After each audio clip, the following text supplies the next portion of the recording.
Hello, everyone. Ted Clayton here. Yet another example illustrating how most women hate short men. This was not too long ago, and I thought to share it. Now, unfortunately, as always, there are, between the last video and this one, there are there had been other occurrences. So this is more of a highlighting the more prominent ones, the ones that stand out and are worthy to share, have a little bit of, I guess, entertainment value, or just have a lot of. There's a lot happening in the scenario where it's so offensive that you have to share it to prove your point.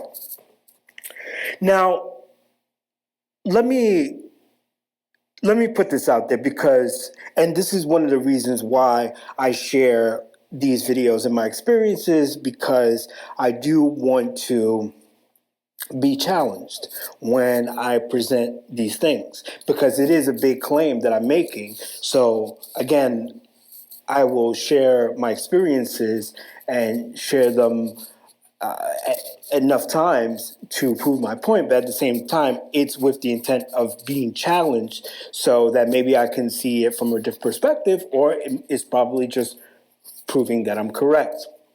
Okay, so again, before I get into what happened, because it's an important thing. One person had responded back saying, this was to another matter, but again, it was in regards to height, and said, actually, I want to say it was to the last video, but that's neither here nor there. It really was just in regards to height. They had said, Ted, you're taking this way too serious and personal. None of this has to do with height, and it has to do with people being rude. And as you get older, you'll start to figure that out. Now, just by this, I think you can tell that the person was older. I don't know exactly how old they are, but and it was a woman, I would say, a boomer, late boomer. So I'll put that out there. I'm pretty sure I'm correct about the demographic. So I'll put that out there. And I will say that the person also is Hispanic. And again, not to try to set anyone apart or points anyone out, dox anyone or anything like that, but just to give people an idea of who are the people that I interact with and the responses that I get, so they can kind of put themselves in that frame of mind. Because someone may, based on who I share, or who's giving me their feedback, that could say a lot about the person. Where it's, if it's a person, certain age, certain culture, then how understanding would they be, or even should they be, or could they be? Now, my response to this is, and I know I'm kind of going on a little bit of a tangent here, but this is important, so just please bear with me. This is an important point, just to kind of put this out the way. Am I taking it too serious and personal? Yes, I would say so. Now, there is a level of detachment, of course, but yes. Now, serious is because too many people are behaving poorly. It is a sign of the degradation of our society as a whole. But one, we know stress leads to death. I think we've kind of figured that out, have come to that conclusion scientifically and just common sense. And we're also in this, there's this whole message of love, and we see it everywhere, right? It's part of our society now. We see hearts on social media, we see love on posters, banners, movies, and also empathy, but you're not really seeing it. And I know what's really going on there. It's really more of ego, it's more of a display rather than a connection. But, that's that. And personal again, yes, and also to an extent, there is a level of detachment because we live in a hypersensitive time right now. And what I don't like is that every other group gets people are more considerate to every other group, but not short men. And people will go out their ways to not offend, to not be put on the spotlight, by these other groups, to not offend, to not insult. But I guess that energy has to be shifted. If it's kind of disproportionate to one group, when they may justly have to be called out, then maybe what's happening is that it has to kind of be balanced out. So that's probably just my fate. So, okay, what happened? All that. There was a long preface, but thank you for listening. If you're still here, what happened? Okay, so, and again, because I am a bigot myself, I have to lay out who everyone is. And again, that's another thing. It's basically bigotry, whereas where I take it personal. Because bigotry, what is the definition of that? It's when one is treats someone based on their perception, not who they are. And once you start seeing it, yes, there's people who are rude. Again, that's why I was going back to where I could be taken serious, or we're just living in a society that's degrading. Well, yes, but there's a difference between random people treating it in a different way and seeing it from a particular group. And I would even go on to say that everybody treats short men bad. So this is kind of like a us against the world, me against the world. So anyhow, bigotry, serious bigotry, and we'll address that another time. Okay, what happened? And again, thanks for listening if you're still here. What happened? So this was just a couple moments ago. I'm a volunteer somewhere. I'm not going to say who they are. It's not really relevant. If you know, just keep it to yourself. I'm not trying to call anybody out. I can do that on my own. Thank you very much. But I'm a volunteer for a certain organization, and another group was partnering with this organization that I volunteer for, and I was working with them. I had volunteered or said that I would be willing to help out with what this other organization was trying to do. It was something having to do with trying to section off a couple of streets to just have some more pedestrian space for pedestrians and things like that, and markets and what have you. So it was just something like that. I thought it was actually something else. I thought they needed me to guard something or something, and I guess I just read it wrong. It was for that, to do those kind of things, but it was actually for some kind of petition. So anyhow, all that to say, where I'm at now, I'll say this much: where I'm at, where I had to meet these people, is earlier today, where I had to meet these people. And again, like I said, I mentioned this in another video. I'm starting to become sort of agoraphobic-ish, or I'm probably saying that incorrectly, so I'll come back to that. Agoraphobic, I think, is that. I still have my executive function, but basically what happens is, if it's something where I feel I'm possibly going to be discriminated against, and depending on the range, the chances of that will happen, how intense it will be, I just won't. I won't go into that space. Now, if it's important, I'll go in and out. But other than that, I kind of base it off on that. So all that to say, this was at University Place here in New York, just off of 14th Street, Union Square. Now, this area is liberal. So with liberals, it's different with leftists. Like if I were to go to Williamsburg, it would be a little more intense, because Williamsburg is hipsters, and there are some leftists, like downright communist Marxists over there. But liberals, which I guess I would kind of classify myself under because I'm a New Yorker. Liberals is basically make sure you shave. All they care is that you shave, you have good manners, and is a plus if you come on time. And I guess for women, the equivalent of shaving is just make sure your hair is just kind of, put together. That's it. If you're just having a bad hair day, put a put it in a ponytail and put a hat, and that's it. So that's what liberals. So it's not really a big deal. But the area, it's sort of a rich area. It's sort of upper class. So that will make me a little intimidated to be in an area like this. And I wasn't really dressed up. I was dressed just like this, which is fine. But I had my book bag on. So I look poor. So again, if it was something very important, then I don't mind. Or if I just found myself in that neighborhood, then I don't mind.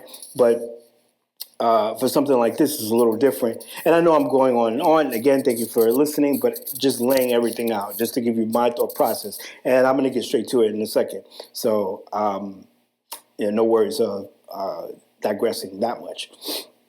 And so again, but this is the thought process I go through. So I look at this area, and I'm a bit hesitant to go into this area.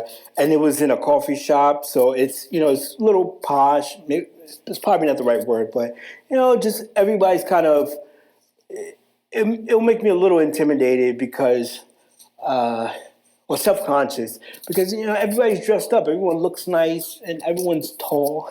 So again, I don't have an issue with height, but other people do. So it just puts me in a weird place, and that's not even an issue. It's more of being poor. So if I come like this, like I said, if I come like this is fine. I'm kind of, I guess, I know how to play these circles, so that's why I know how to dress, and that's not a problem. But that's what I was saying. I have my book bag, so that's kind of the giveaway. I can't really play that off but for so long. So anyhow, you have a bag. You look like you have baggage, or you don't have like someone or somewhere to put it. And you will get snubbed in New York. I love my city, but that's the fact. Okay, so all that. And thanks for listening once again, if you're still here. So I meet these three people, right? And the main person that I had to meet was this woman. Now, when I go to meet her, or meet them, I see the lady. She's Caucasian. And just putting that out there, but definitely there was no sign of racism. The bigotry was just straight up on height, in my belief. Late bloomer. And yeah, but again, all liberals. And then there was a gay guy. He looks like he was a Gen Xer, maybe late Gen Xer, but definitely Gen Xer. And then an Indian guy, and he looks like he was a millennial. Probably younger than me, but a millennial. When I come there, they're all outside and doing the outdoor dining thing.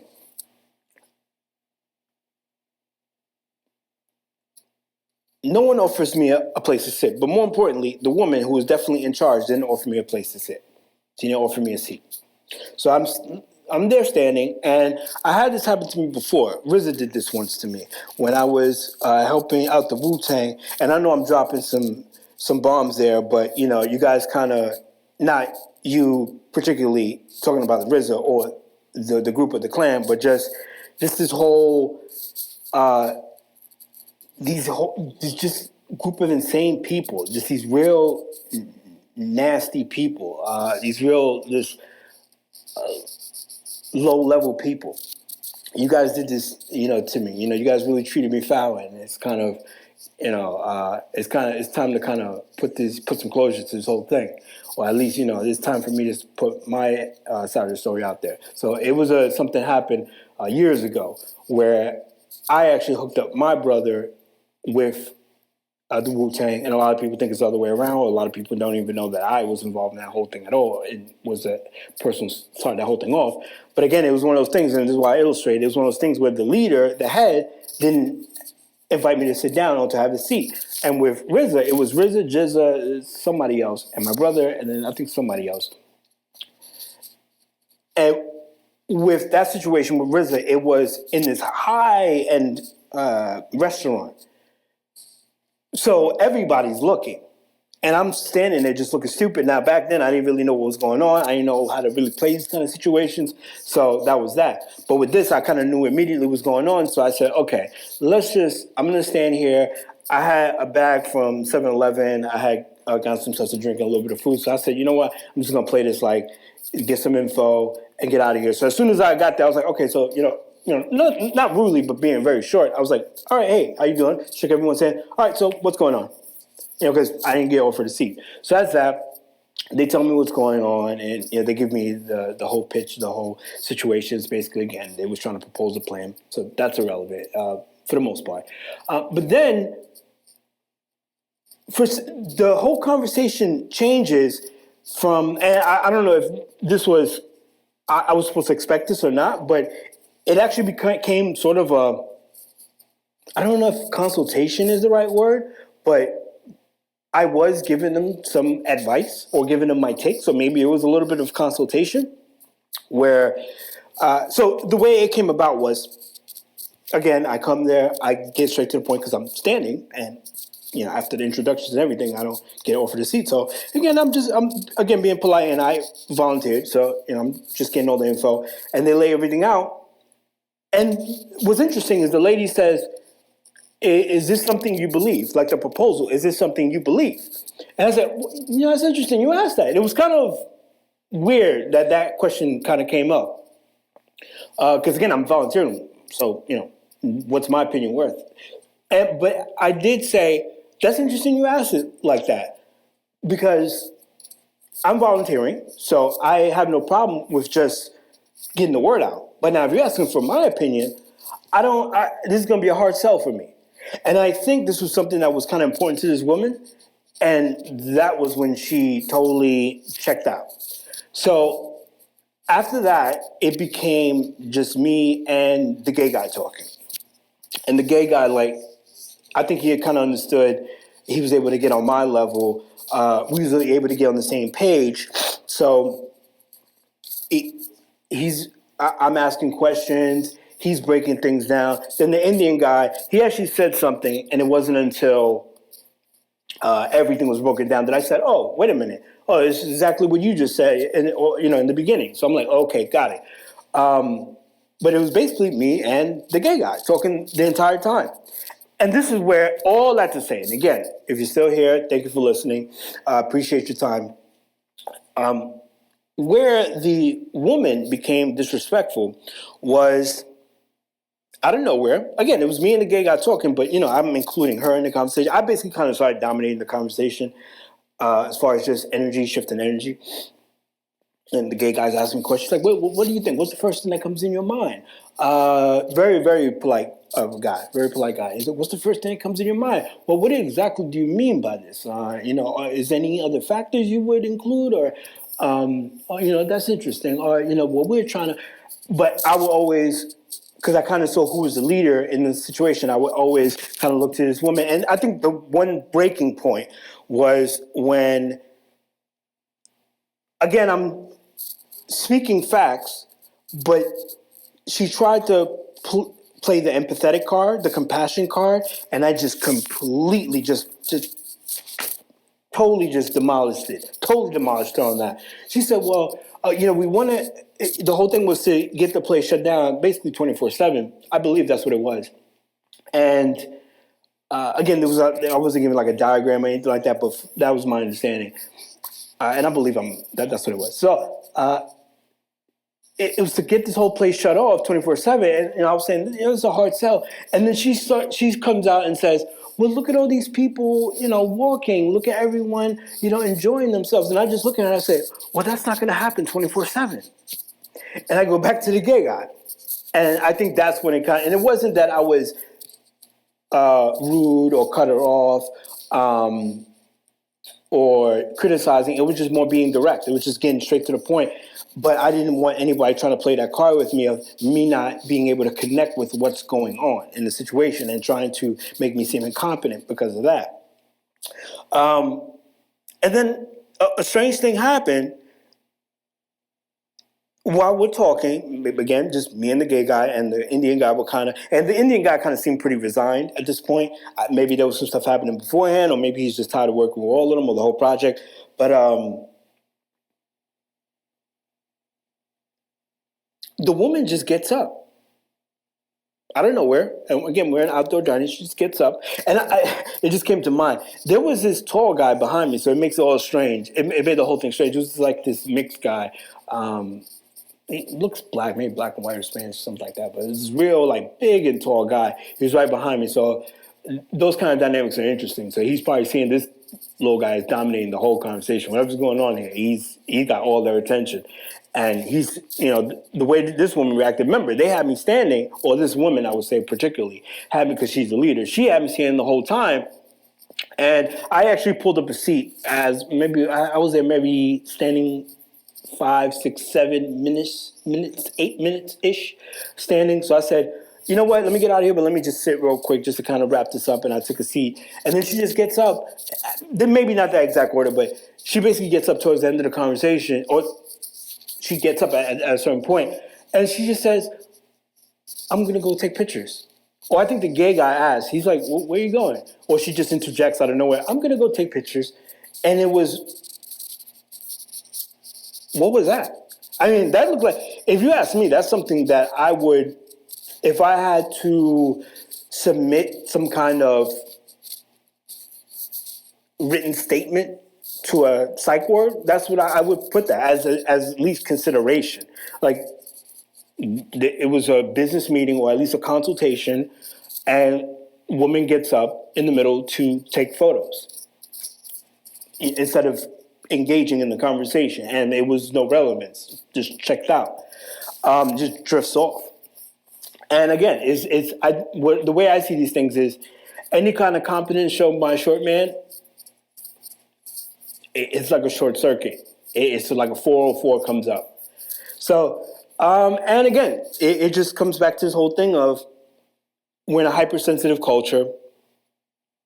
And okay, we could dial it back and say, because I won't say that it's only that people are rude. You can break it down.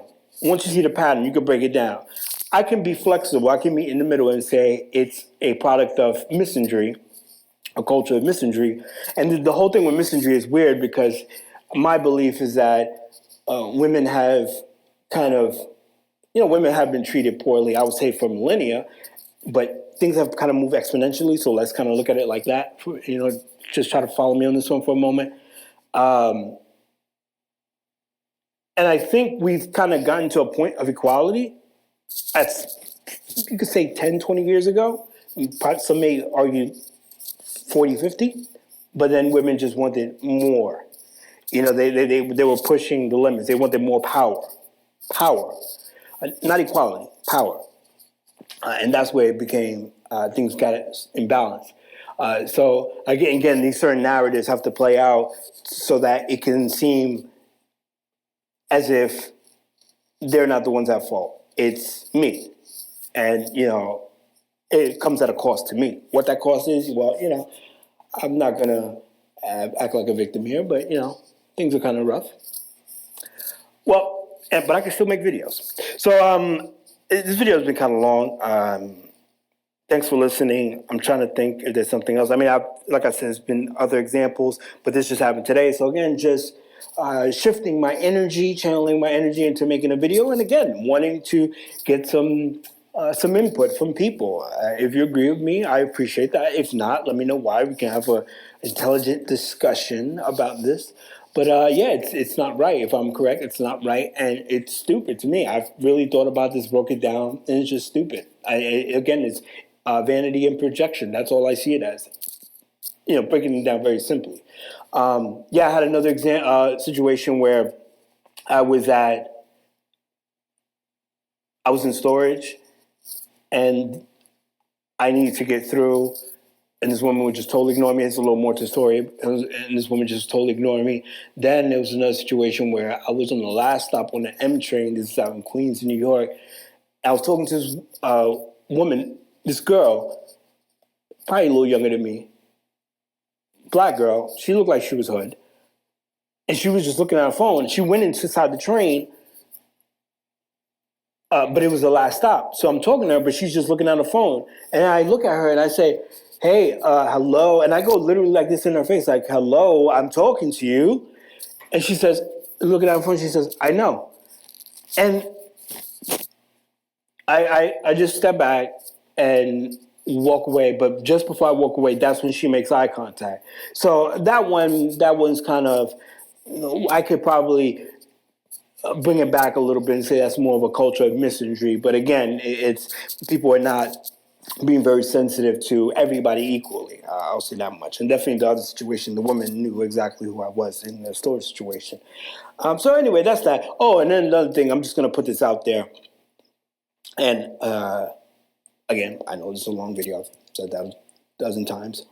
Because I'm being very, I'm hypersensitive to this, and I'll say that. Yes, I'm hypersensitive and very hypersensitive about this height thing.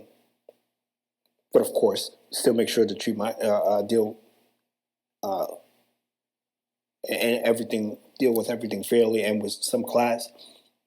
Before I went and saw this group for the volunteer thing, I'm just putting this out there. One last note. Thank you for listening. I didn't know who this person was because, again, remember, it was a different organization. I didn't know what the group was. I didn't know where to look for. I didn't know this place. I looked it up on Google Maps, but I didn't know this place to set up or anything like that. So I reached out and say, I'm filming on my phone, so I can't say exactly what I said. But I basically say, hey, it's Ted.